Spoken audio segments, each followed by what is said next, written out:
for liaison and telephone support role. Or, expanding estate agent requires trainee negotiators. Difficult to work yourself up into a lather about those. He was beginning to consider seriously how he could fulfil the role of deputy matron required for full-time day duty when he fell into conversation with the chef, a fair-haired, fresh-faced youth called Peter Jago. Together, they bemoaned their respective fates. Tom at a loose end with the remains of a modest legacy, and Peter with a refreshing lack of anything approaching modesty, desperate to strike out on his own. It was foolhardy, really. They didn't know one another. But they pooled their resources and opened a bistro, the Pelican, with Tom running front of house and Peter slaving away in his whites over a hot stove.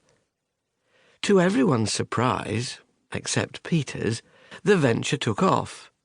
But then Peter knew his gnocchi from his goulash, and Tom, with his easygoing nature, turned out to be a natural host. So that's how it started, and it didn't end there. Success encouraged the pair to open another bistro, the Albatross, in a nearby village.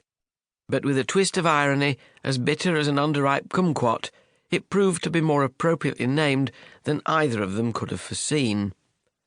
Although they struggled for the best part of 5 years to make it pay, in the end the seasonality of the business forced them to cut their losses and sell up. Not that the Albatross was a total failure on other counts.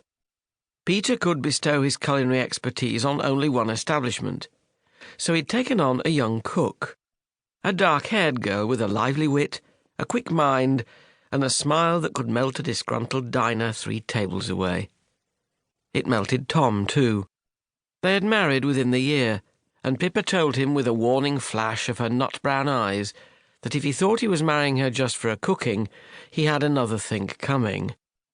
Tom had not taken the plunge on account of his gastronomic predilections. He'd married her because he'd never been so totally, irrationally, and ridiculously in love in his entire life. Another thing you ought to know is that Tom Drummond had not given much thought to becoming a father, so it came as a bit of a surprise when a few months after they were married, Pippa broke it to him that the patter of tiny feet was a short time away. Over the following months, he accustomed himself to the imminent arrival of their offspring.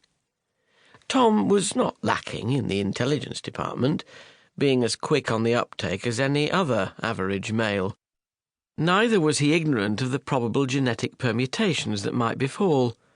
So when Natalie Daisy Drummond, Tally for short, came into his life on the 5th of May 1985, it took him just seconds to realise that he'd become the father of a daughter, and that from now on his life would not be his own. Partly funded by the sale of the Albatross, and partly by Pippa's late parents' legacy, the Drummond family moved from Tom's mother's tiny terraced house in the centre of town to a converted barn that had been one of Bill Wilding's outbuildings. With an acre of land, it suited them down to the ground.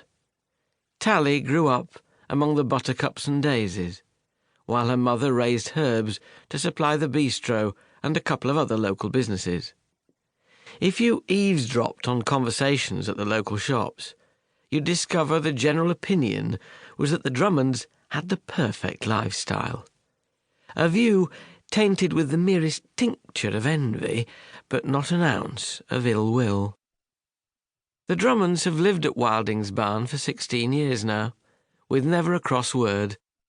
Well, that's if you don't count the daily spats about the school run, Tom's exasperated complaints about Tally's loud music when he's making yet another attempt at the now legendary first novel, Pippa's regular complaints about the low prices she's paid for fresh herbs, and Tom's occasional questioning of Tally about the men, or rather boys, in her life.